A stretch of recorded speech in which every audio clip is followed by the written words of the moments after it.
What's up? I'm Logan Mills and welcome back to another video. Today, this is the Stay Hooked Thursday, which would be based off the last Technique Tuesday, which was on Senkos.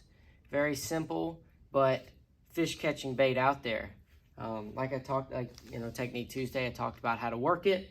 Then I'm gonna go in more depth about really what it is. So this Senko here is just a worm.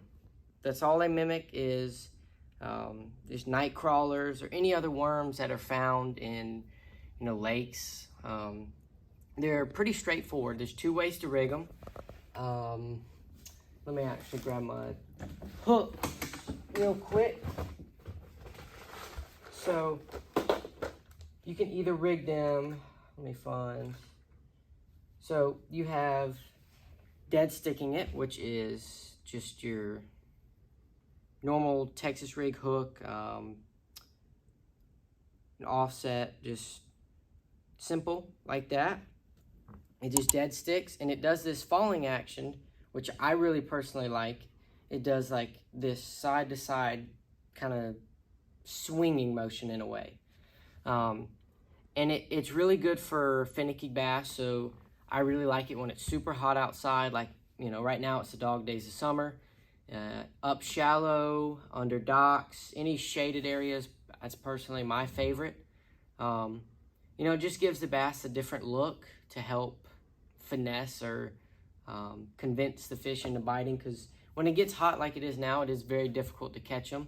And there's one other, oh crap, oh here it is. I don't have, okay, yes I do have one. If I can grab it. This hook here, of course not this one you would use for a wacky rig. This is a drop shot hook, but wacky rig, just like that, through the middle, and it's just a little bit different presentation. This dead stick here is more weedless. As you can see, the hook sticks out. I like the wacky rig. This is more grass, more dense cover, because I'm not worried as much about getting hung up. But the hookups, they're a little bit less, because since your hook is exposed here, I feel like this is easier to catch, get good hookups on. And this action is more of a squid in a way. How squids move backwards with their tentacles. That's kind of what this bait does. As it goes through the water, I don't know how to do it without, it does this. Like, as you pull it, the head and the tail kind of come together, and it kind of swims through the water, and it makes this, like a squid does action. And they come in, these are the 5-inch, and then this one is the 3-inch. The smaller ones like these, you could throw it on a drop shot. They still work on a Texas rig. Of course, it's a little bit more difficult, just because they're so small. Throw them on wacky rig just like you do the big ones. They work just the same.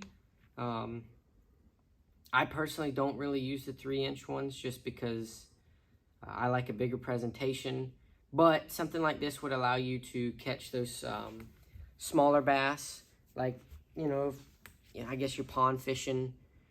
I don't know, it's up to you. I believe this is preference. Of course, in different times, the size matters, but I always go with the 5-inch, personally my favorite. And you can also throw them like this with a Texas rig or a bullet weight to help fish deeper, structure. And you can throw these baits just about anywhere. They're able to go, you can throw them in 100 feet of water. It is difficult to do so because without a weight on it, the fall rate is so slow. But you can throw them dirt shallow, or you can throw them super deep. They're awesome baits. They're very simple to learn. There's not much to them. You just work them slow. And the only thing is, unlike a Texas rig or a jig, you don't have that feeling in the bottom because it's weightless. So you're kind of just working off feeling in the sense of when a bass eats it, that's really the only feeling you're going to get because it's not on the bottom. It's just slow falling. But other than that, they're really awesome baits. And there's one more, skipping them. The baits like your more weightless without a hook, because if you're throwing well, you can a jig, but like if you're throwing a Texas rig or a shaky head, it's harder to skip under places. Something like this that's weedless without a weight is very easy to skip and get into places that, you know, otherwise you couldn't, whether that's in the back of a tree, underneath docks. And the bait skipping across the water is nice because it helps. So like every time you cast out, your lure hits the bait, it makes a big sound and it moves water.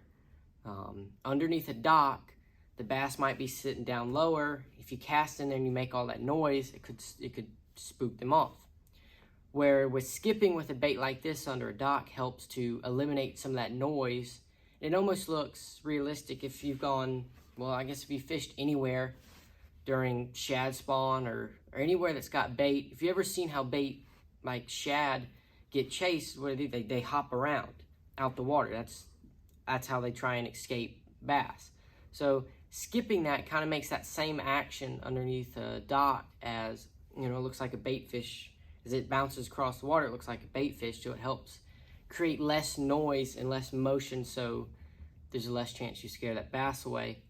But that's all I have today on Senkos. Awesome baits. They're very simple, and you can learn pretty quick with them.